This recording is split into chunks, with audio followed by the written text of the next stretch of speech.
The second Evergreen informational and Q&A session. I want to first start with a thank you for joining us on bright and early on a Tuesday morning, especially on a short holiday week. We are happy to have you with us. And also want to apologize that you have not seen an emailed communication from me in a couple of weeks. We hope to send one out either this week before the state closure, or if we can't get it out before the closures early next week, so that you guys have an update of the full list of issues that have been resolved in the past 2 deploys, as well as a couple of other informational items in that. We've just been extremely busy adjusting to the new issue submission form and working on the outstanding issues for you. And I will pop into the chat here the link to the issue submission form. So in case you don't have that, you can grab that, but hopefully you've seen it come out in the last email communication and you're using that already. In the meantime, we did have a production deploy this past Friday. And as I go through these informational updates, please find your Q&A icon and start submitting your questions, and I'll jump over to those in just a couple of minutes. But I did want to give a couple of informational updates this morning. The first is we did have a production deploy this past Friday, June 28th, and we did resolve a few additional issues. One of the big issues that was resolved in that deploy was the location addresses that your address updates that you're making in MIMS should start showing up in Evergreen now. So that will be a big win for everybody. Also, there should be some edits to the person's status. I believe that should be displaying correctly for most person statuses now. I think there might still be an issue with DD eligible, DD ineligible, so we're looking into that. But for the most part, person status should be looking a lot better now.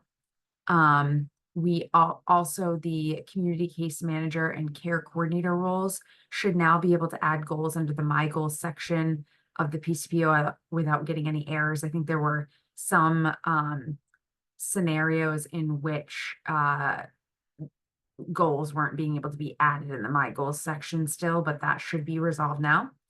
Also, I think there was some scenarios in which reportable event provider role couldn't see all of the reportable event categories for adding or editing attachments. That should be resolved now as well. And on the section 21 application packets, I think the waiver manager role was not able to mark those packets with the correct eligibility determination because the eligibility date was not, the application date was not populating, but that should be populating now. And then for our internal state staff, APS users and public guardianship users, we were able to resolve a few items related to your queries and ability to see records. So the transferred APS reports should now be showing up on the pending investigation supervisor review query, and APS report requests for closure should be properly updating the status to pending supervisor action, which will allow the supervisor to close those reports now. And the public guardianship representatives should be able to see all of the public guardianship person records again. So hopefully you've already experienced some of those issues that were resolved, and things are working even a little bit better for you this week than they were last week. The project team has begun testing on the next round of issues that our vendor has resolved.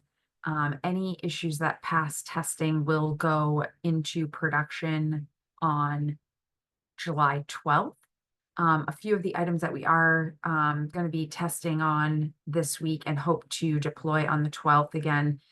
If they don't pass testing, or if there's a problem during the deploy, we can't promise that they'll go live on this date, but we're hoping that some of these items are able to pass testing and go live on July 12th, which would be service implementation plans displaying on the location forms list page. That will be a big win towards new providers being able to fill out service implementation plans from that location. And then person-centered plan. I know there were some issues with the plan implemented service implementation plans that copy forward, not showing the goal progress fields when PCPs were revised. So hopefully that will pass testing and that will be resolved.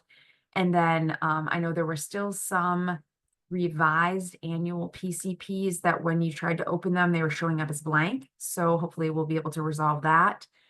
The reportable events list page has been taking a very long time to load.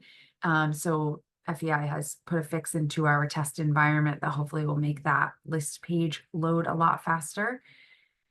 We are also still working on the active equals yes PCP issue. We are hopeful that that will go live on the 12th as well.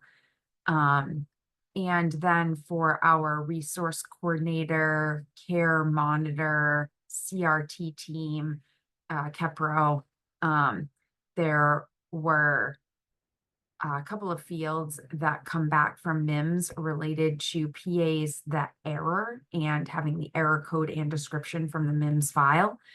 Those fields weren't populating in the prior authorization.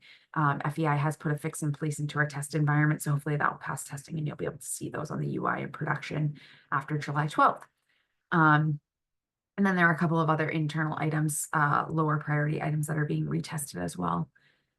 The team is also still working on retesting attachments. We are hoping to finish that testing up next week.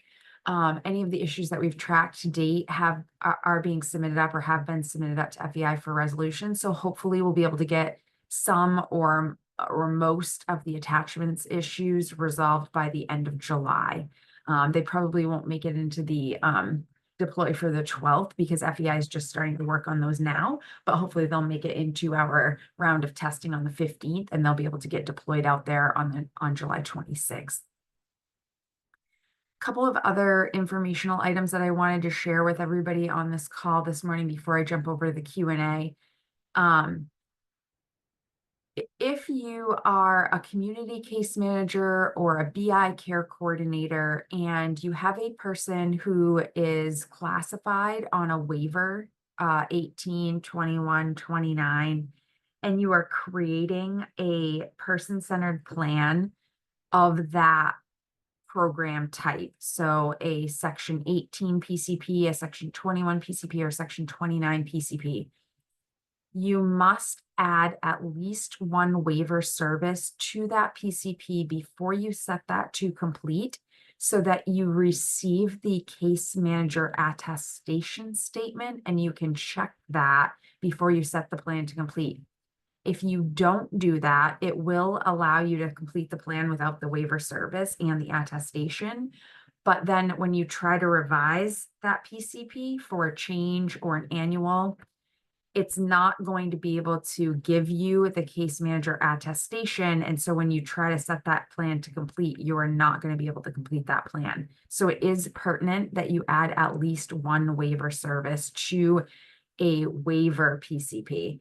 If the person is not, if there is not any waiver service that you can add for that person's PCP, you should still keep it as a section 13 PCP, even though they're classified on waiver, so that you can keep revising that. But hopefully there's at least one waiver service that can be added so that you can have the appropriate waiver PCP type and have the attestation and keep that moving forward. Another item that I wanted to share with everybody this morning was if you're in the person record in the health information icon and you're trying to revise a medication and you're receiving the error message, cannot add the same medication more than once when trying to edit a medication. That's a weird error message to be receiving. It is the text is inaccurate. The error is actually being thrown because the system believes that this medication is a duplicate medication. It may not appear to be a duplicate to you because the description of the medication or the title of the medication may look different than the other medications that are in the list page. But the reason that the system believes that it's a duplicate is because that medication title is a title that migrated from EIS. So when we migrated medications, we attempted to match the medication with one of the medications in the pick list. And when we could, we used the pick list value. But when we couldn't, we migrated it to the database with a type of other, but we are displaying for you the EIS medication name. So if you're getting that error message, it means that more than one EIS medication migrated that we couldn't find a match for. So what you need to do is change the title of the medication. So pick one of the medications from the medication list. And then you can also edit the note if you need or something like that. And then it should allow you to save it because it's going to allow you to save as the medication from the pick list, and it will no longer think that it's a duplicate. We are also going to work with the vendor to get that error message updated so that it's a little bit more accurate, so that it's accurate and you understand why you're getting the error message when you're trying to save there. But for right now, if you get the error message, cannot add the same medication more than once, just simply pick a medication that matches from the pick list, and it should allow you to save that. I think those were the only informational items that I wanted to share. Nancy, did you have anything that I didn't cover that we should have brought up for this group? Not that I can think of. Okay, excellent. Thank you. All right, so it looks like we have a few questions in the Q&A. Let me grab that and we'll try to get to all of your questions this morning. So Troy is asking about the turnaround time on ticket submissions. We have a comprehensive assessment that we cannot set to complete because it says the overview is incomplete. So great question. I think the turnaround time is going to depend on what group your issues routes to and what type of an issue you're having. We are still, all the project teams are still adjusting to the new ticket system. So we appreciate your patience as we try to get into a routine and be able to respond to those questions that are coming in, those issues that are coming in the most efficient manner.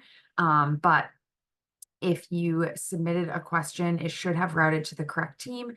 If that team is unable to respond to your question, they will send it along to my team, the project team, and we will respond to that just as quickly as we can. I also see that Emily is responding to this question as well. Oh, I apologize, Liz. I didn't mean to derail you. I was just going to tell Troy that I actually just found his ticket and I tagged the team receiving it, just that he had inquired about it. And I think Kelly, I was just skimming further ahead.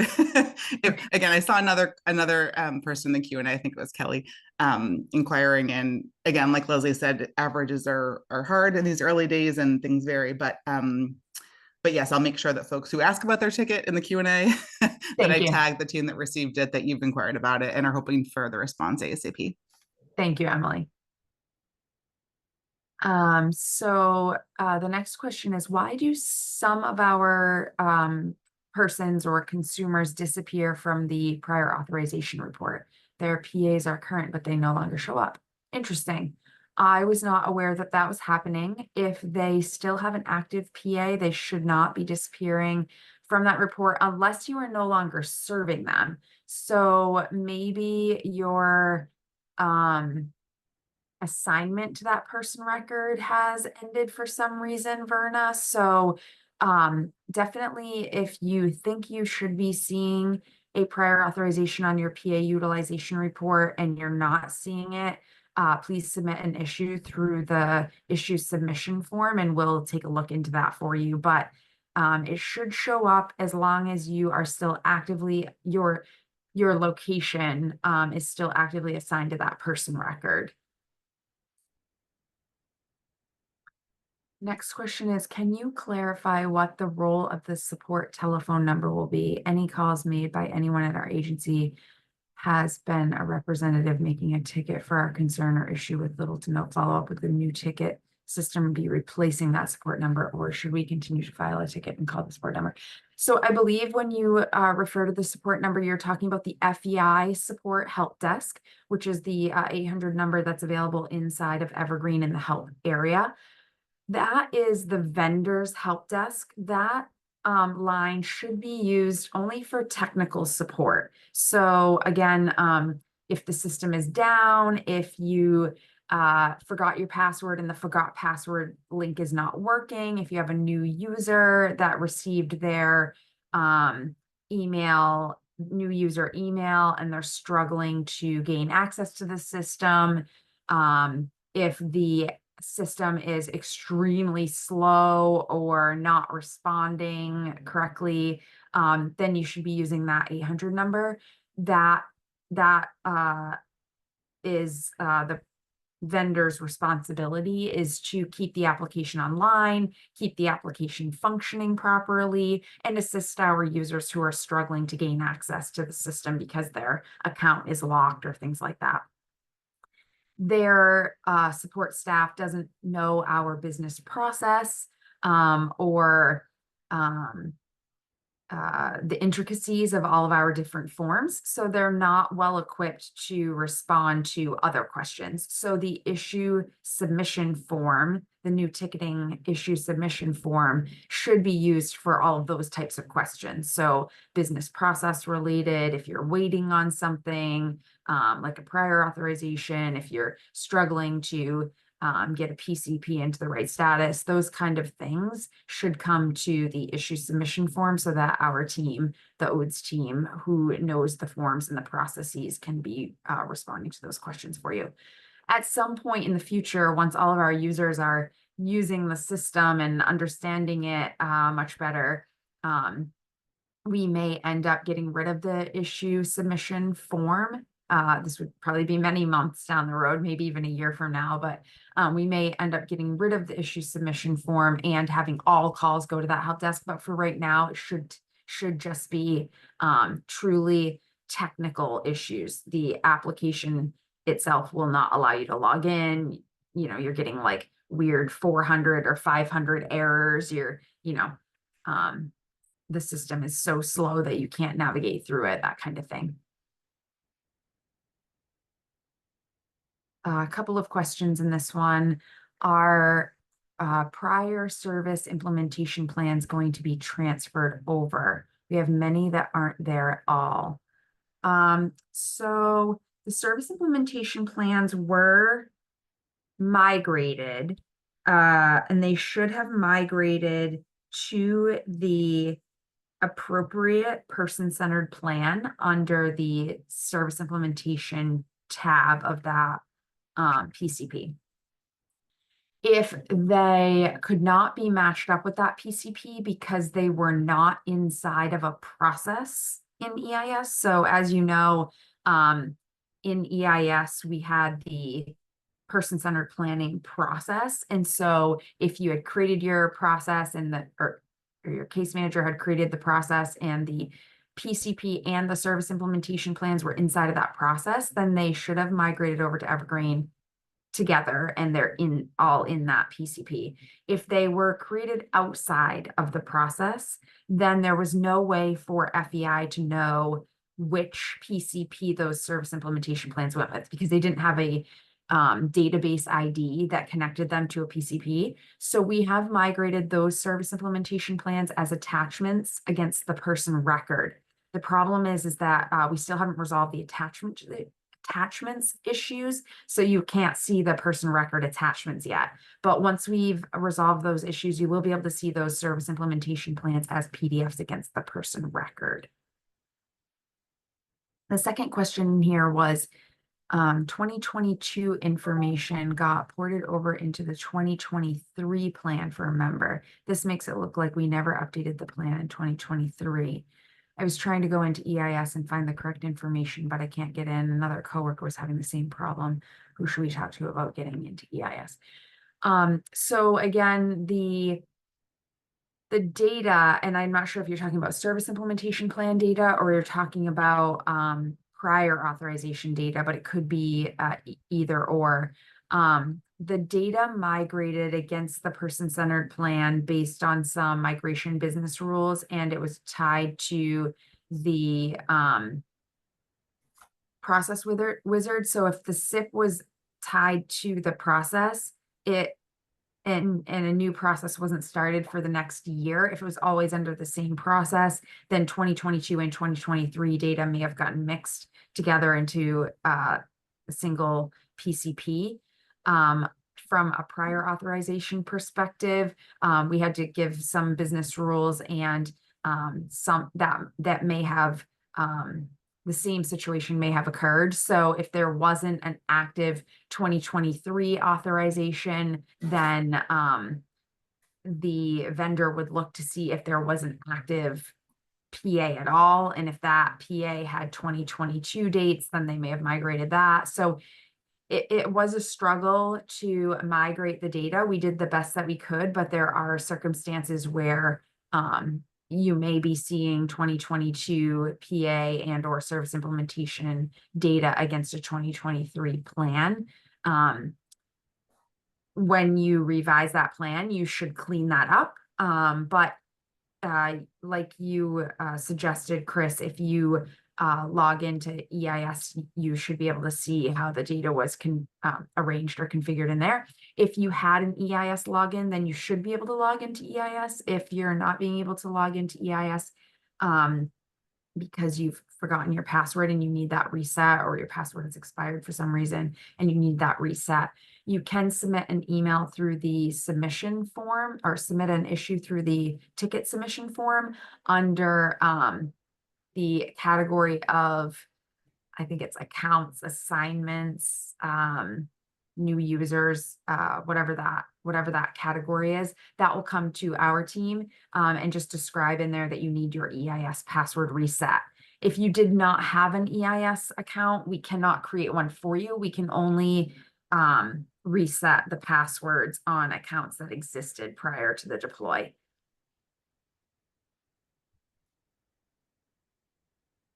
The next question is there a fix for when setting the plan to complete for the rights and modifications signature, or are we just ignoring it? Yeah.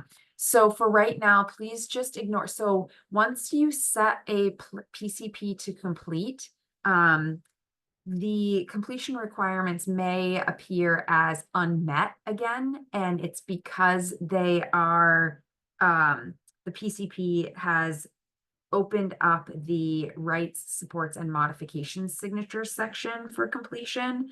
But as long as the PCP is still showing as plan completed, and if it's active, it's showing as active equals yes, then you don't need to worry about the fact that when you open that plan and look at that plan, the completion requirements are now showing the orange exclamation mark again and looking for the HC or the rates modification signatures.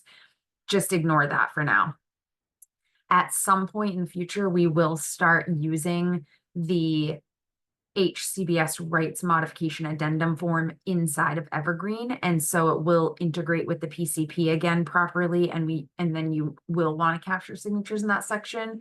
But for right now, it's not harming anything. Just ignore that orange exclamation mark related to the completion requirements if you open your PCP that's in plan completed and you're seeing that. So there's another statement around the PA. So it said, I used to be able to see the rates on PAs. When I clicked on the notification, it would take me into the auth, and that is where I could see these details. Now it is telling me I do not have permission. Why did this change, and how can we get this feature back? Interesting. So you should not have had that permission, Tammy. 'm. I'm not sure when you did have that, but the provider authorization role should not be able to see PAs. You need to navigate to the reports area and pull the PA utilization report in order to see prior authorization data. And you should be able to see the rate in that PA utilization report. The reason that provider authorization role cannot see the prior authorizations in the PA form itself is because that form, the way that access works in Evergreen is external provider roles can only see forms that are created by someone in their organization. And because prior authorization forms are not created by someone in your organization, they're created by someone, either the system when they're auto-generated off the PCP or someone within ODES, like a resource coordinator, or BI care monitor, or the CRT team, or somebody like that, then you cannot see those forms. Your access does not allow you to see those forms, which is why we created the PA utilization report, and that's where you'll view your PA data. Hey, Leslie, I just wanted to chime in quick with a little bit more on that one. The question about rates, just to clarify, the PA utilization report includes the total cost, but it doesn't include the rate for each unit of service. Okay, sorry. I think that we were making a modification for that, so I'll follow up. I thought it had been rolled out, but maybe not. And this came actually up in another comment too that I think Donna answered directly. So it's not on your list here, Leslie. But so just to clarify, when you were talking about forms just now and PAs, I just want to confirm, does that relate to authorizations manually created in terms of like if an authorization auto-generated from a PCP had to be canceled and then a resource coordinator had to create one manually? I think that I just wanted to bring up this question in terms of whether the manual authorization would be visible to a case manager looking at that list of authorizations. Neither will be available, whether it gets created off the PCP or manually created. Neither of those PAs will be visible to the external user roles. Well, for community case managers, it's different. So community case managers can see all forms created by all users. So they can see the prior authorizations that get created off the PCP or by you manually. Okay. But the external provider authorization rule, they can't see any of them, whether they were Okay. created off the PCP or they were created manually. They have to use the PA utilization report. And that's again just because of the different the way that the access is configured for those external roles. You can only see forms that were created by someone in your organization. So the system is not somebody in your organization, and resource coordination team is not somebody in your organization. But for community case managers, they have an explicit relationship to the person. So they have a different access configuration and they can see all forms that were conducted against that person record that they have that explicit relationship to, Thank you. regardless if you created them. So this next question was, how much longer will EIS be available? That's a great question. I actually should follow up on that and see how much longer EIS is going to be available. We had hoped to continue to make that available through this calendar year, through December, but let me check on that and get back to you guys at the next meeting.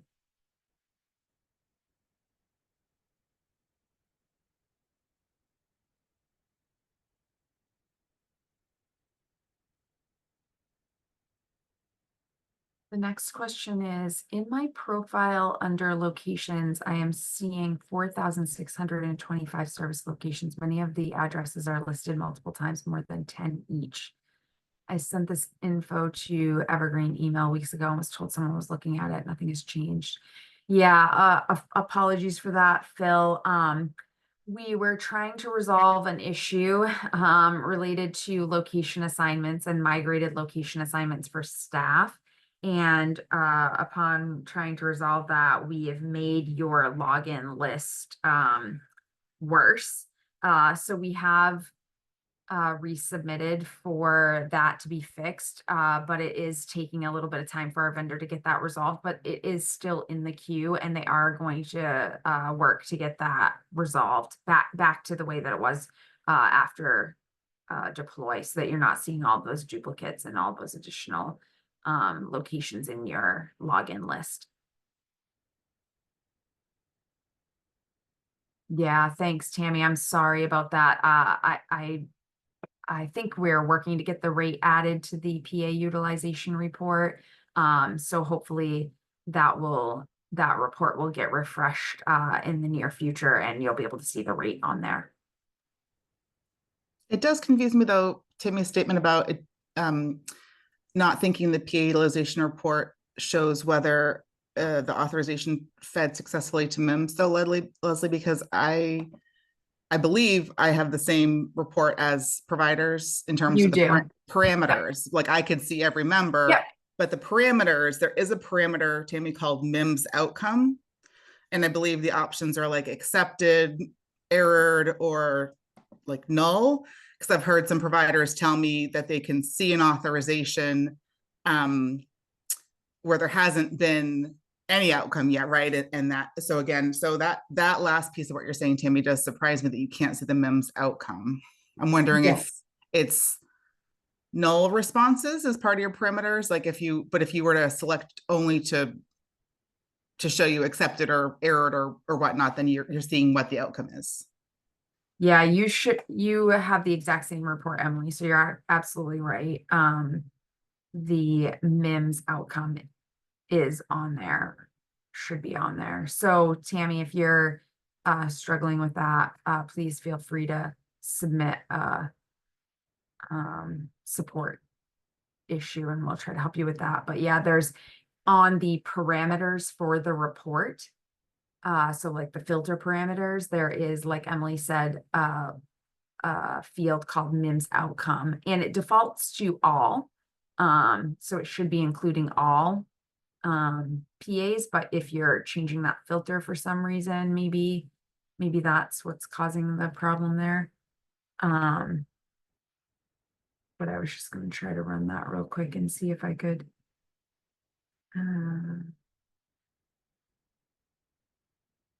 Yeah, it's all the way to the far right. The column all the way to the far right of the report should have your outcome, MIMS outcome. The next question is also regarding prior authorizations. I was supposed to have services start for a client as of yesterday. What is the process for the length it takes to approve a prior authorization? Yeah, this is a question that comes up frequently. I think the response is that the resource coordination team is trying to address prior authorizations based on priority. So if they were supposed to start yesterday, it certainly should be at the top of their list for resolution as quickly as possible. I don't know, Emily, if you want to yeah, add anything. I was going to say, in terms of what information we have to be able to prioritize, we have through some extra work, the PCP effective date is one of the pieces we have. But in terms of when that service itself is exactly going to start, that's not something that a query could tell us of when that exact service. So, I mean, I guess it depends on some factors too, Michaela, you know, if not talking about your situation, but, you know, if you submitted this, you know, a month ago, that's different than if you submitted it, you know, on the 30th of June or something, you know, but feel free to submit an Evergreen ticket if it is something, again, that there's, again, it was a plan to start. And if there's urgent need, Evergreen ticket is the best way to get in touch with us to make sure we can look for that and prioritize it. Excellent. Thanks, Emily. I don't see any other issues in the oh, I also have a plan that I worked on, but now the plan signatures won't work and unable to complete the plan. There is an informational some informational guidance out in the Evergreen Help Center around the plan signature issues. So please follow up and check those out. I can actually show those again real quick here. While you're doing that, I can give a quick snapshot about signatures as well. Thank you. She's looking for the guidance when it's been regarding a private guardian signature issue. So if you have a private guardian listed in your contacts and your PCP is showing a gray line where the guardian is supposed to sign, these steps that she's going to show you will help you through that process. If it's a case management signature line that's grayed out, or it's a public GXCX, please submit a ticket.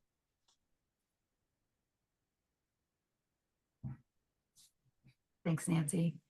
And hopefully you guys can see my screen here now.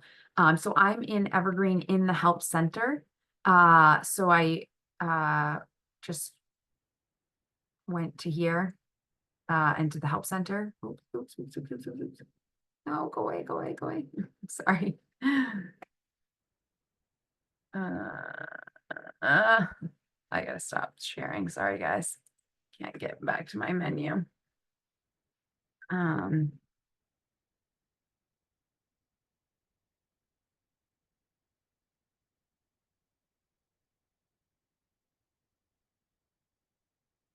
right, so anyway, I went to the Help Center, and in here we have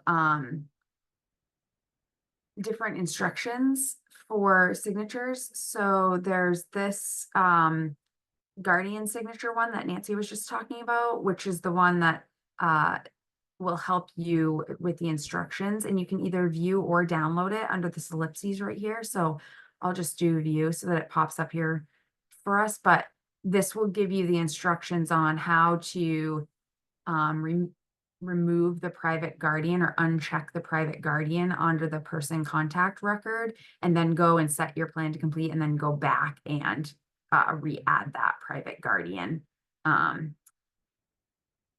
status so that it's back on the person record.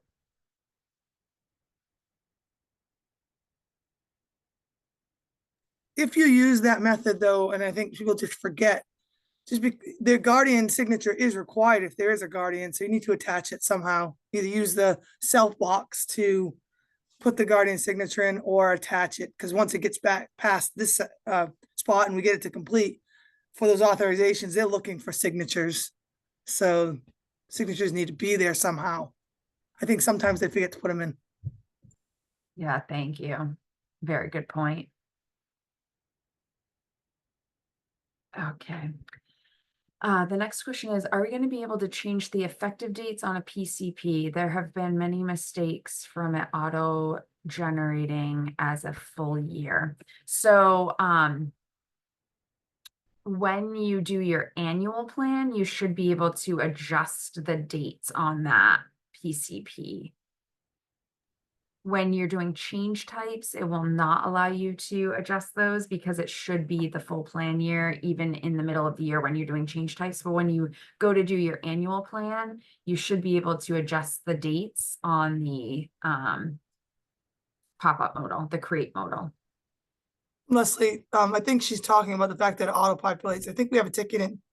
Don't we to have that go back to the start date being the date, and then the end date being 1 day prior to? Because it's auto populating is 366 days. Yeah, we do have a ticket in for that, but that should be editable. So they should be able to edit that themselves right now. Like, it's pre-populating, but you should be able to set your end date so that it is the appropriate end date on annuals. Yes, and I do want to say that, and I think that person who put that comment in there may have put in a ticket, and I believe someone from program management can support me on this, but if it is put in through and completed with the 366 days or whatever it is, that they're allowing that. They're adjusting the authorizations on their end, just that the case manager needs to know when they go to revise for their annual, they need to adjust it. Emily gave a thumbs up, so. Yeah, thanks, Emily. Yeah, thanks, Nancy. So even if you didn't edit it and you submitted it with the 366 days, it sounds like the program management team is accepting that and modifying the PAs on their side appropriately. But just make sure that when you revise it the next time that you do increment that end date down so that it's 365 days. But we do have a ticket for that, so we will get that resolved. Is the non-active but completed plans fix going to roll out? I was told last month they would be fixed. Can't do the reclass without the active plan. 3 plans currently like that.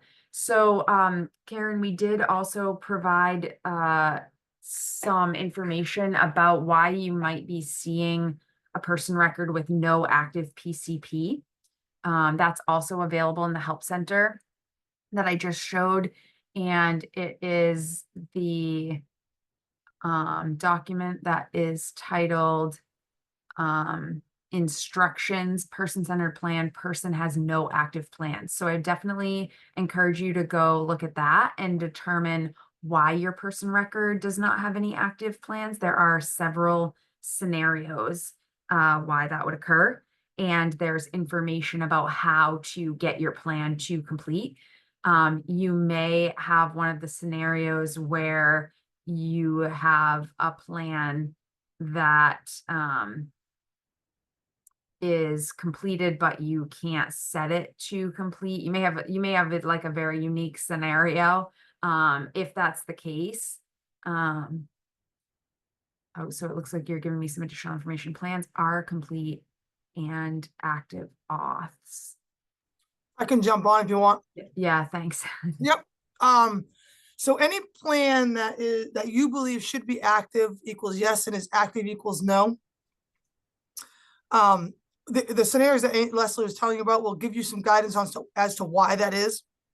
But if it's a plan that you created in Evergreen and you set the date to be active in the future, and you've come to that date and beyond that date, and it's not active equals yes, that situation will not, that active equals yes will not change authorization outcomes. So if it says actually active equals no, then you're still going to get authorization for the services that are in that plan. If you need to make a change in service because the person wants to move or they want to add hours, then we're asking you to put in a ticket, person ID, and give that explanation of my plan is active equals no, I need active equals yes in order to make some changes for this person.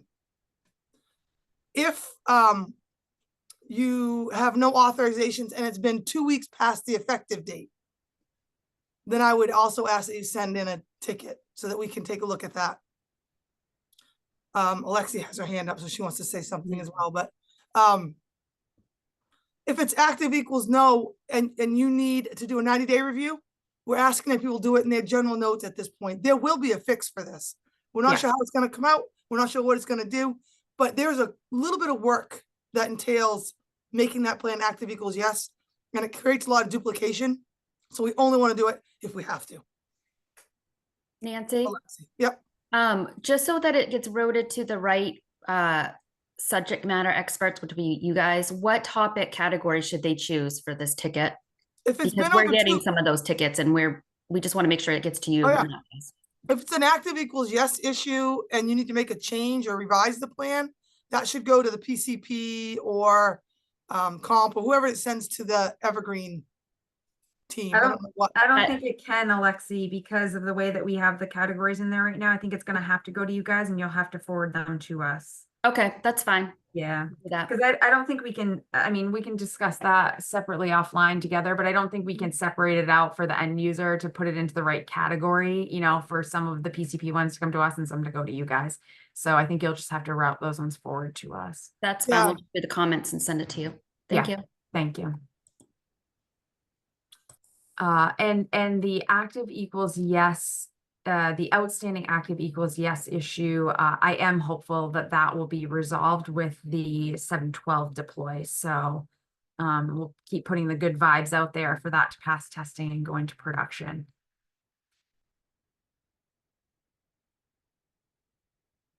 Sounds like Karen maybe has already submitted a ticket, Alexi, so maybe you could check to see if you can find one that needs to be routed forward to us.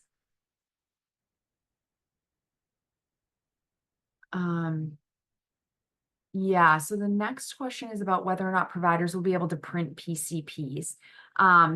Yeah, that's a great question. We do have a ticket out there for that. This is a bit more complicated because providers do not have access to view the PCP. This is going to take some time for us to get that ticket resolved. But we do have an open ticket with our vendor for that. For right now, the provider should ask their community case manager or BI care coordinator to provide them a PDF version of the final PCP if they're not already providing that to you. They should be. We've asked and sent several reminders asking community case managers and BI care coordinators to provide the final copy of the PCP to providers. But if you're not receiving it, please do ask them directly for that. I have several persons that have no active plan due to the completion requirements moving out of everything complete and back into the orange circle for the rights modification addendum signature. I need to revise a couple client plans for services. So even if your plan is complete, and you open it and you see the completion requirements not being complete, that has no bearing on whether or not the plan is complete, in the status of plan completed, and whether it's active or not. So this is hard. I wish I could show you, but I don't have any examples where I can show you. But if you're on your PCP custom list page and your plan, the plan that you're looking at says plan completed in the status and it says active equals yes, then you can revise from that, regardless of whether when you open it up, you see the orange completion requirements exclamation mark for the rights modification addendum signature. That should have no bearing on whether you can revise your PCP or whether it's active or in plan completed status. So look in your PCP custom list page, look for your PCP that has the status of plan completed and it says active equals yes. That's the plan that you can revise from to do changes or annual plans. If you don't have any that have active equals yes, then it's because of one of the scenarios, which is outlined in that help center document that I referred to, which is person's instructions, person-centered plan, person has no active plan. So you should take a look at that and try to determine why you may not have any active plans. And yeah, so it sounds like, Wendy, you're saying it says plan completed, but no, not active. So it's not because of that orange circle. It's because of one of the other reasons and scenarios. So definitely read that document, try to determine why it's not, you don't have one that's active, and maybe you can resolve that yourself. But if not, then you can definitely submit a ticket through the submission form. It will end up with the program management team, but they will route that forward to us for support if needed. Heidi's asking Nancy for you to repeat, and it sounds like maybe Wendy could use the repeat too. Yeah, I can do that. Thanks. So for any plans that you have done in Evergreen and set a future date, a future effective date, and that date has come and gone, and the plan says active equals no on the list page. Under the column active, it will say no instead of yes. And you need to revise that plan like it sounded like Wendy needs to do. Then you need to submit a ticket, person ID, explain the situation, that you have a person that you need to update their service and supports. And we'll work on that. If it's for someone to do a 90-day review, I need to revise this plan for a 90-day review. We're asking that you do that in a progress note at this point, because this will be fixed. And every time we go and work on these plans to make that say active equals yes, it creates a long list of duplication that just creates more muck and issues. And we just want to try to keep it clean. So we're only fixing those that people are saying they need to make a service change for, or if there are no authorizations after 14 days. I think we're giving people up to 2 weeks in program management. Other than that, if a provider's saying, hey, I see I don't have authorization, one ended yesterday and I will not bill tomorrow if I don't have authorization, that should come through as a ticket as well. And again, we are hopeful that we'll have this active equals yes situation resolved in the next couple of weeks.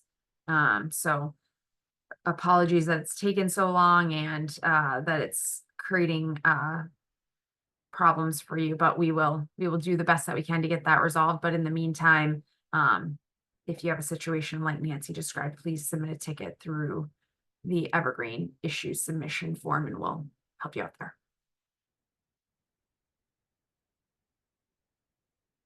Okay, so yeah, it sounds like Wendy needs a service provider change and to add an AT assessment. So she'll submit the tickets for us. We'll try to keep our eye out for those, Wendy. Yes. I usually collect, so just to give people a little update, those usually come to me. I usually collect a day's worth and then Uday and I work on them. And it takes us about a half hour, 45 minutes.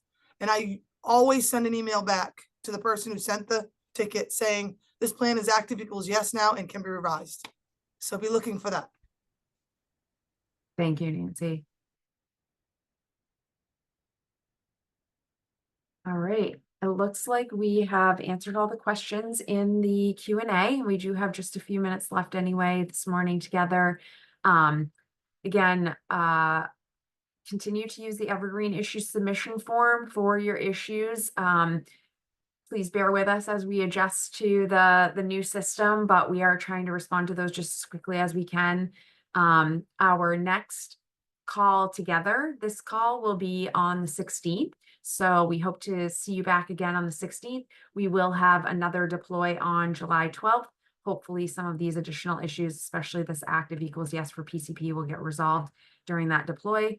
And keep your eye out for an emailed communication. If it doesn't go out this week, certainly will go out next week. And again, apologies that it's taken a few weeks for us to get that out to you, but we really appreciate you joining us again bright and early on a Tuesday morning, and especially on a short holiday week. And since I won't talk to most of you between now and Thursday, have a happy and safe 4th of July.